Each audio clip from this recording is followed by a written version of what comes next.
नमस्कार साथियों। जीवन में तात्कालिक रूप से अचानक घटित होने वाली कोई ऐसी घटना जिसे सुनकर आप एकदम शॉक रह जाते हैं, ऐसी घटनाएं जीवन के अंदर यदि हो रही हैं और आपको यदि वो मालूम पड़ती है, तो मुख्य रूप से कुंडली में जो केतु ग्रह होता है वो ही इसका कारक होता है। अचानक रूप से आप चलते चलते फिसल जाना या किसी प्रकार से कोई दुर्घटना एकदम हो जाना या किसी का कोई ऐसा समाचार आपको मिल जाना जिसको आपने सोचा भी नहीं था। तो जीवन में जितनी भी अचानक कोई घटनाएं होती हैं, उसका कारक ग्रह जो है केतु है, और ये ही सबसे ज्यादा चिंता प्रदान करता है जीवन के अंदर। वर्तमान में गोचर में केतु ग्रह जो है कन्या राशि में चल रहे हैं। अब कन्या राशि के कारक बुध ग्रह होते हैं, जो कि इनके मित्र हैं। इसके साथ ही उनकी पंचम दृष्टि मकर राशि पे, सप्तम दृष्टि मीन राशि पे और नवम दृष्टि वृषभ राशि पे हो रही है।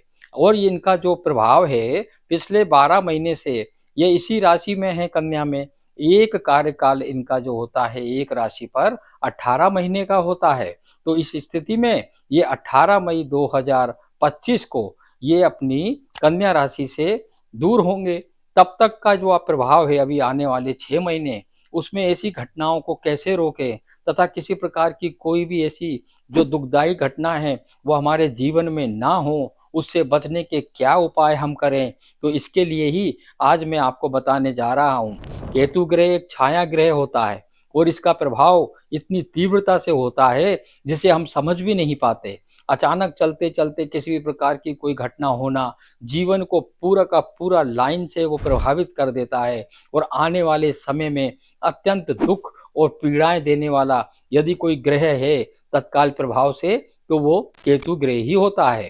केतु ग्रह वर्तमान में तो अपने मित्र राशि में बैठे हैं, लेकिन आप एक विशेष ध्यान रखिएगा कि प्रति माह जो गोचर में चंद्रमा होता है वो यदि आपकी कर्क राशि में आ रहा है और सिंह राशि में आ रहा है, तो उस दौरान ये जो 5 दिन होंगे इसमें विशेष सावधानियां आपको रखनी है। उसमें कुछ उपाय ऐसे करते रहना है जिससे कि केतु का कोई अनिष्ट आपके जीवन में नहीं आए, क्योंकि गोचर में जो हमारे नक्षत्र होते हैं उन्हीं के हिसाब से चंद्रमा का राशियों में भ्रमण होता रहता है।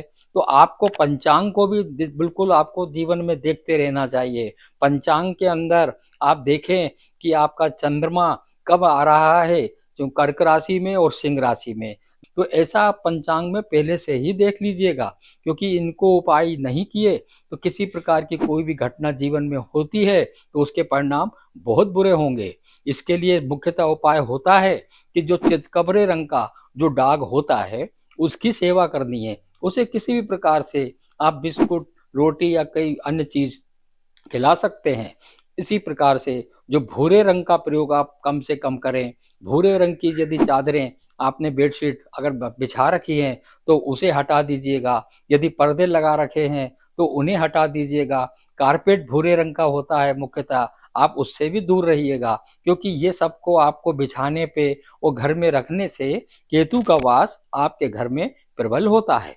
इसी प्रकार की और अच्छी से अच्छी जानकारियां प्राप्त करने के लिए मेरा मोबाइल नंबर नीचे डिस्प्ले हो रहा है, तथा आदर्श भाग एस्ट्रोलॉजी पर अधिक से अधिक लाइक कर सब्सक्राइब करें। साथ ही मेरी वेबसाइट पर जाकर आप एक कंसल्टेशन कॉल बुक कर सकते हैं। धन्यवाद साथियों।